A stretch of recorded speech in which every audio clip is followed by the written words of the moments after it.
Fraxon. Tell me like a Hellcat.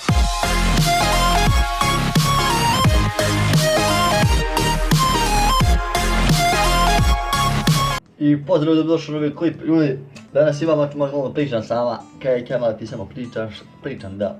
Ljudi, uglavnom znači, današnja tema je, tu jest da malo popričam, odnosno o daljem djelovanju ovoga kanala, jel te? Ljudi, počeo sam sad live streamovati, ne svaku noć, ali uglavnom bit će live streamova. Za 10-15 dana ljudi, stiže mi kartica i onda ću moći da namjestim donacije i ostale zjebancije. I onda ćemo ići baš ono hard. S time će mi ljudi, ja mislim, Ome TV najviše. Možda ubacim igricu ako sredim vam još neke postake, ali mislim da će biti opet, ne znam, nisam siguran, neću ništa obećavati. Neće ih tudi jedne igrice što igraju sad svi youtuberi, ovo drži ne daj, CS, ostale Fortnite, PUBG, te zjebanci. Tražit ćemo neke igrice, samo da se smijemo, znači neke igrice smiješne zjebanci, tako to.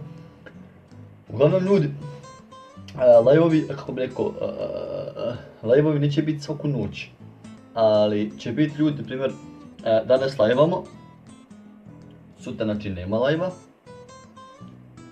prekosta klip, onda nema live-a, onda opet live, i onda tako, samo se vrtiš, ti prvo live, pa klip, onda sad live, odmor, klip, odmor, live, tako ljudi. Tako bi trebao nekako da teče. Uglavnom bit ćemo sad za neki 10-15 dana ljudi, ne znam, vidit ću ako izbacim na primjer koji live, tako to, klip, to će biti dobro. Ali znači čim dođe ta kartica i to malo da ja odmorim od ovoga svega, ljudi, nije lako. Znači kogod radi daily non stop, svaka mu čast. Ljudi, u redu je radi daily, nije toliko teško i naporno. Kad ima dobar internet, naprimjer sam dobio bolji internet i bolji upload i lakše se klip uploadaj. Naprimjer ja po danu, kad sam imao stari internet, nema šta, znači ušao da uploaduješ klip, čekaš noć, znači u 2 sata kreneš, u 12 sati kreneš, eto klip i te zjebanci i onda tamo u 2 sata staviš da se objavljuje. Dok se ono renduje, dok ovo pičke materna i eto, to mi je fazon. Lakše raditi sa boljim internetom, logično.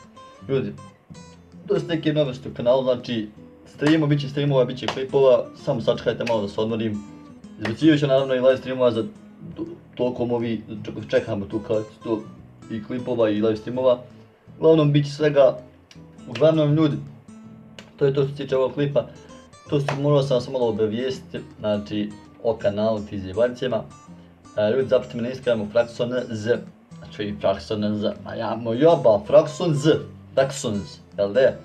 Na Instagramu, tamo objavljujem kad live-am i te zjebancije, kad izađe novi klip i te zjebancije. Ako se vidio klip, osta like, platite na kanal, a mi se vidimo u sljedećem klipu. Tada, velik i srdečan pozdrav!